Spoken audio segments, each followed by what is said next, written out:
What's going on, guys? So today we are out here at the fifth wheel. I got a bunch of tools with me because we are going to undertake a very interesting project, and it's one that we mentioned in a video we did when we took this out camping the very first time. And that is the fact that even though there is tons of lighting in this unit, it is very bright lighting. And this is actually a complaint you read a lot on the various RV forums. And a question lots of people have is, how can I dim these lights down? In some cases, they make it a little globe attachment, like a cover you can stick onto the light, but those are more designed for recess lighting. These are puck lighting, which means they actually stick down off flat surfaces. Pretty much all the lighting in here. It's all LED, and it's all dimmable if you have a dimming switch. So none of the switches in this unit are dimming switches, and that's going to be the upgrade we do today. So hang tight, I'll be right back.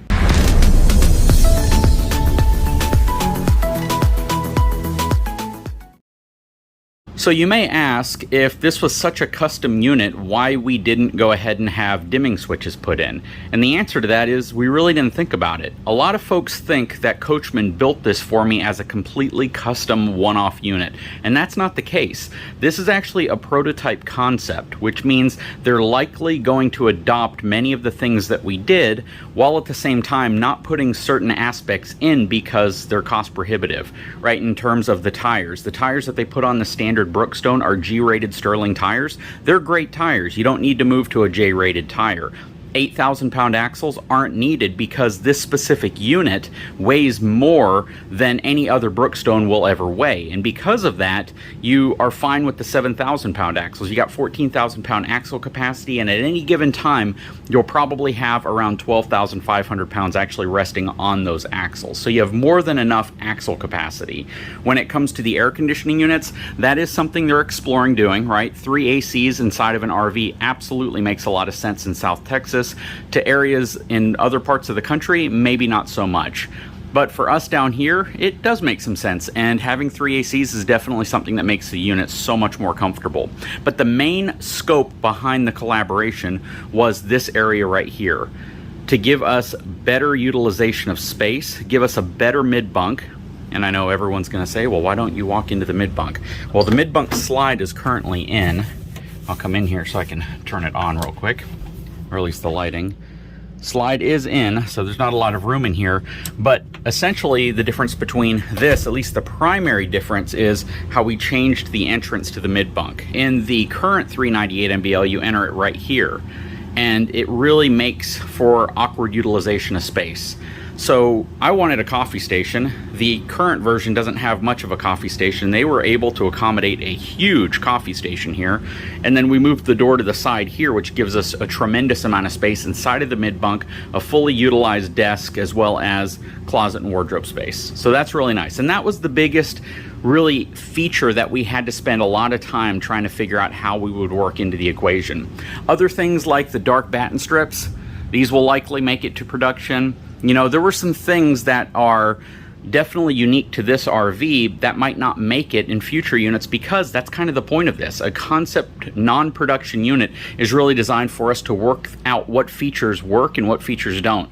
For instance, having valances that extend all the way down work fine for this area, but they don't necessarily work fine for this area because you could make contact. And that was an easy fix for us, and it's information that Coachman wants from me so I can let them know that they may want to avoid the deeper valances here because they can make contact with the chairs. Right, there are all sorts of little areas. I've heard feedback from people that absolutely hate how this folds down, but for us, we love it because we never leave this folded down when we're camping. It's always up. That is kind of the one prerequisite we do the minute we get out here.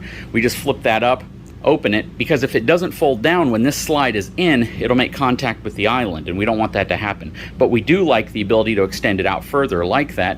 And again, when you get out, just part of your checklist is to raise this up and lock it in place so you have a much longer, larger dinette area. But I digress. I'm going to get to this specific project. This is one area we just did not think about, right? We knew we wanted a lot of lighting, And they said we can put a lot of lighting inside your unit. We're like, yeah, let's do that. But what we didn't realize is sometimes how bright that lighting is. Now, we don't need dimmers everywhere. The only reason why I'm going to be installing a few of them is to give us that kind of dim ambiance that we're looking for at night. Basically, when we're watching movies, you know, you have the kids on the couch eating popcorn, we're sitting right here, and you just want the lights to be a little dimmer. You don't want it to be overly bright so you can enjoy the movie. So that's what we're going to be doing. I'm going to be replacing this switch right here with a dimmer, and I am going to be changing one of those switches out. Actually not changing, but adding a dimmer to this area so we have the ability to control the lights up here and dim those. These lights right here, I think we'll keep them the way they are. I might put the dimmer on those. You know, we could have the dimmer here and the dimmer here, and if I shut off the living room light, that might be more adequate. That way you have some ambient lighting. At the same time, it's not in your face, right? You don't have it right here above you. So that's probably what we'll end up doing, is putting a dimmer here and a dimmer here. And the dimmer switches that we'll be installing today are these switches right here. I got these off of Amazon, but then I found out that my sponsors over at etrailer carry these, and they carry a bunch of different varieties of dimmer switches. So I'll put some links to etrailer because they are a great supporter and sponsor of my channel, and they carry a lot of this stuff. So I'm going to be installing this one to replace this switch so I don't have to cut another hole. I could simply add it, then I'll have two on-off switches, which I don't need, because this one you can click on and off. But over here, because this is a 3-switch plate right here, and this is the only one that I'm going to be modifying, I'll be adding a switch because, again, I don't want to have to replace this entire assembly. So I'll be just adding it in line to that. So hopefully everything works out. I'm going to try to film as much of this as I can, and maybe it's a modification you might want to consider. Okay, so a lot of people would say before you start a project like this, you need to remove the fuse to the switches. Well, all the switches in this unit are 12 volt. I have a multimeter with me because I don't want to make a mistake. If you have the power off, you wire everything in place, you flip it back on. If you haven't checked it with a multimeter, then you run into a scenario where you may have it wired backwards and you could possibly cause something to short out or burn up. So I don't want to do that. So I'm leaving the power on so I can investigate it. Now the little trim on this actual switch pops off, so that's the first step. Just work it off gently. You can see it has these little holes right here that press on to these little pegs right there. So when you reattach it, you just want to align those holes to those little pegs. And then it is a Phillips head bit. Just going to back those out.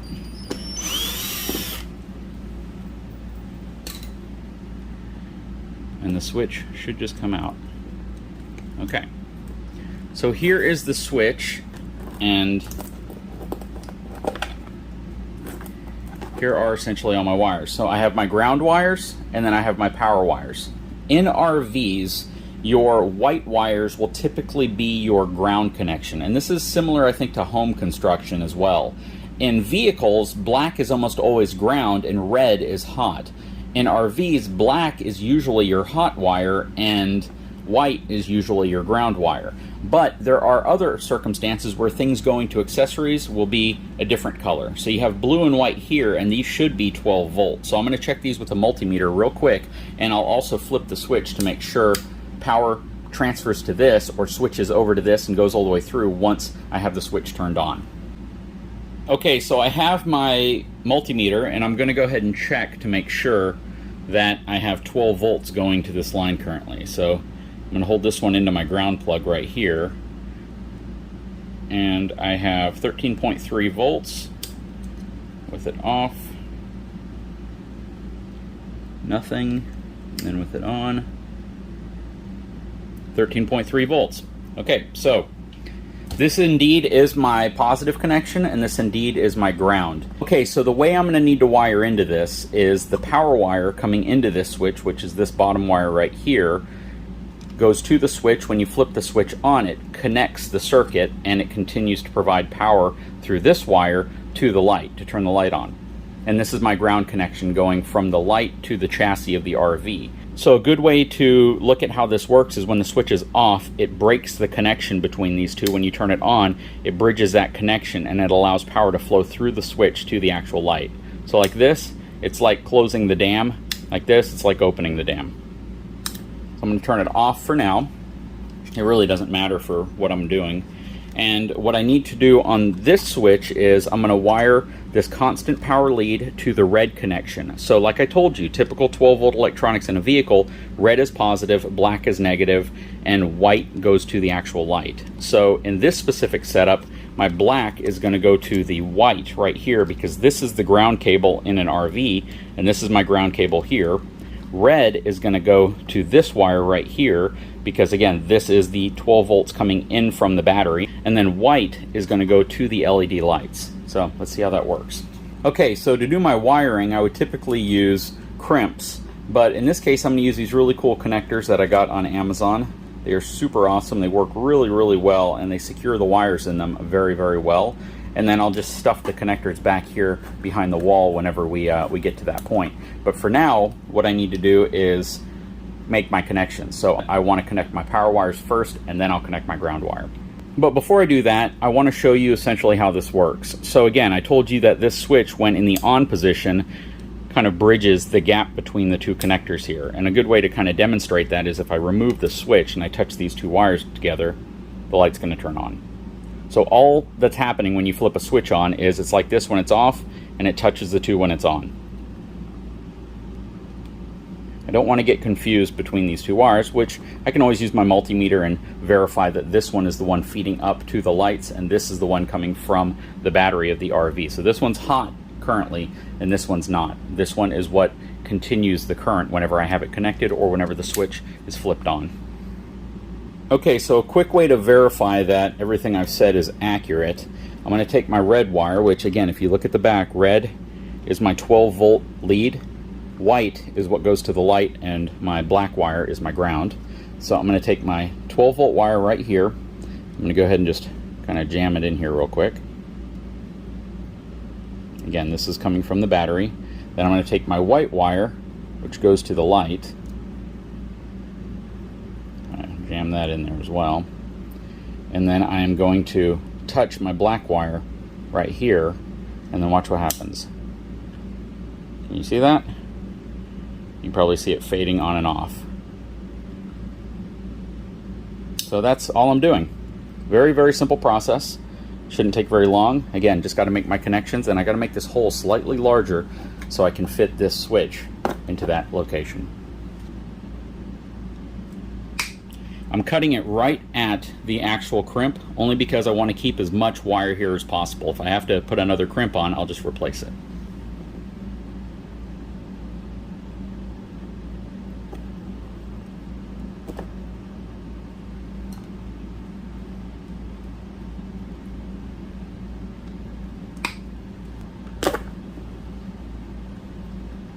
Okay, so I'm going to go ahead and make both my power connections now, making sure both ends of the wire here are nice and clean.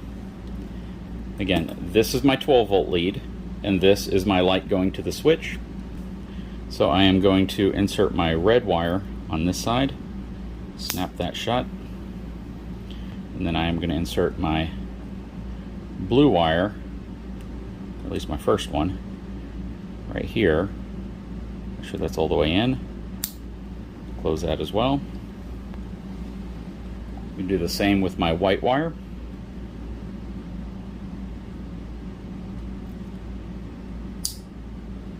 And then this blue wire.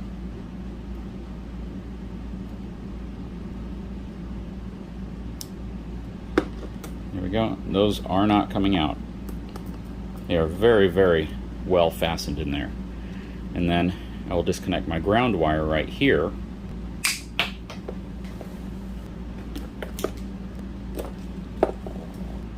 Actually, let me fold this one over. The reason I'm folding it over is because it makes the wire a little bit thicker, so it can seat a little bit better whenever I close that connection. This wire right here looks to be about 14 gauge wire, so I don't really need to do that. Then the last one goes in right here. So that's it. Got everything wired, super simple. Now for the big test, let me move the camera so you can see. Okay, so here's my switch, all wired up. Here are the lights up here. I'm going to flip it to the on position and turn them low. and I'm able to raise and lower the brightness now. So that is much better. That's how it was all the time. Now we can bring it down significantly to a much more ambient level. Check that out. So the next part of this is simply going to be to make this hole slightly larger so I can fit this backing in there because it is much larger. So what I will do is I'll hold all these wires off to the side, and I think I have the space on one side. Yeah, I actually have the space on both sides I would need to trim this out slightly. The switch itself won't fit like that, so I'll have to actually trim the entire hole out a little bit on each side.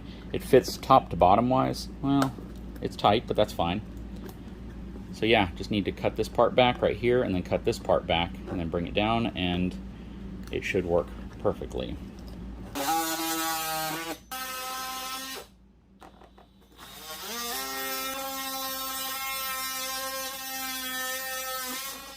And real quick, the number one problem people typically have with a tool like this is the fact that they use it too slow. They go like this thinking they need to be really careful.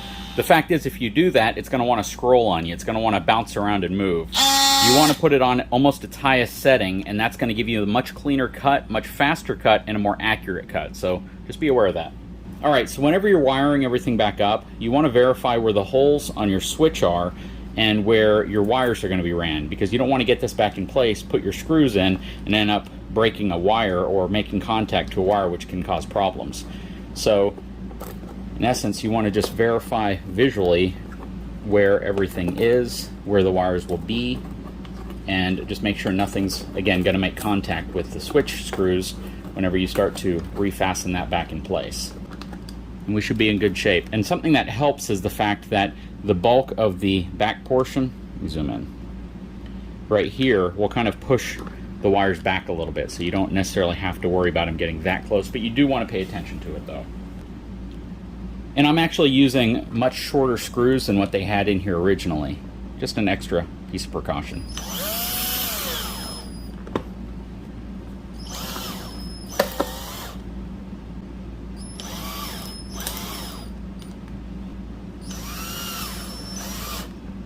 Okay, so all the screws are fastened.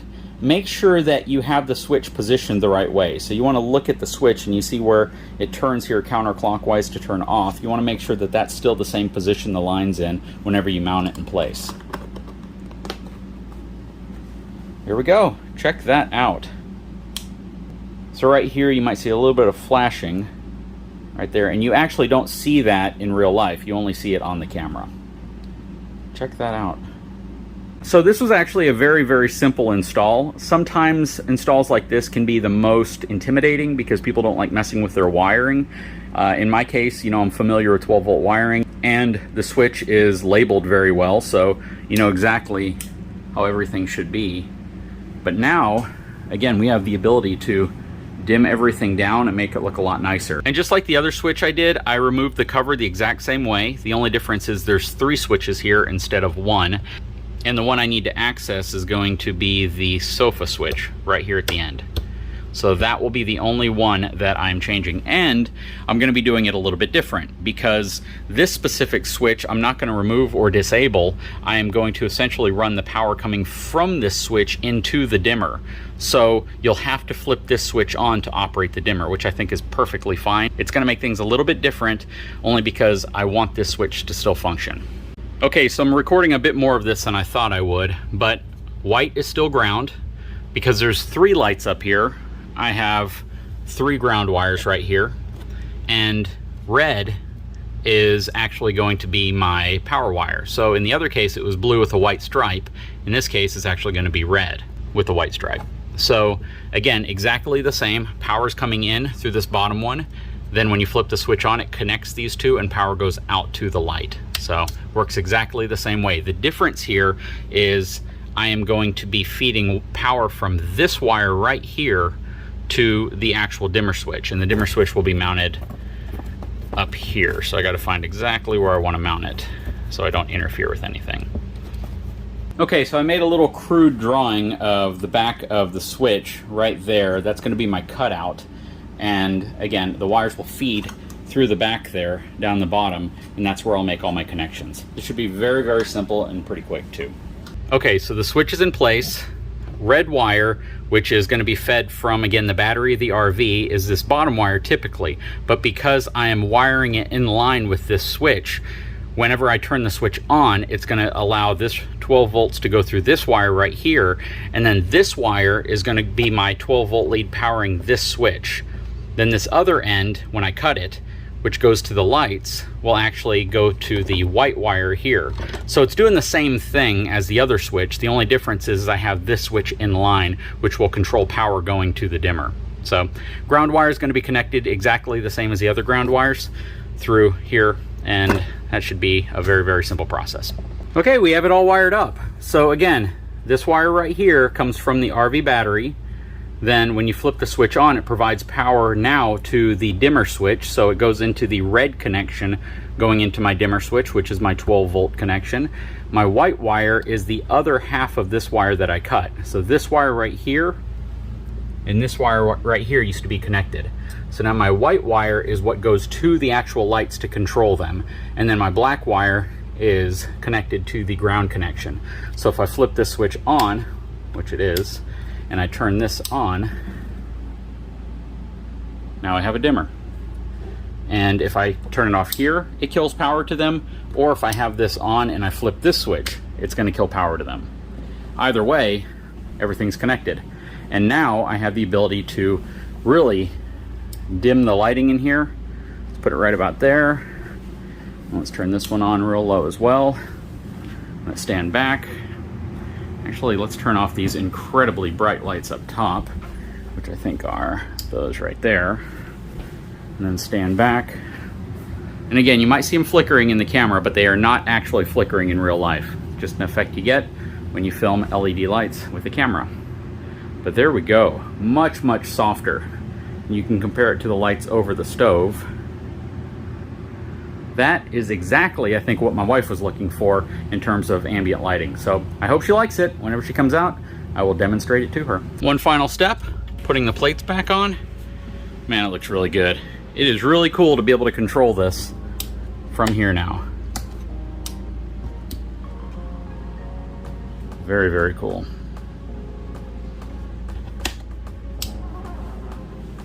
Anyways, guys, I sure hope you enjoyed this video. Very simple project. This is definitely something that if you are intimidated by doing some of this, it might ease your mind a little bit. It's all pretty simple to do, but again, you don't want to mess around with electricity. You want to make sure that you're taking all the proper safety precautions. Having a multimeter, being able to check your wires before you actually make your cuts, all those things are really important. And of course, understanding what you can and can't saw through, because you don't want to hit any wires. That's also very important. But at the end of the day, these are very simple projects, very low cost projects, and things that you can often do yourself. Anyways, everyone, I sure hope you enjoyed this video. If you haven't had a chance, please take a moment, subscribe to my channel, give me a thumbs up, and we'll talk to you again very soon.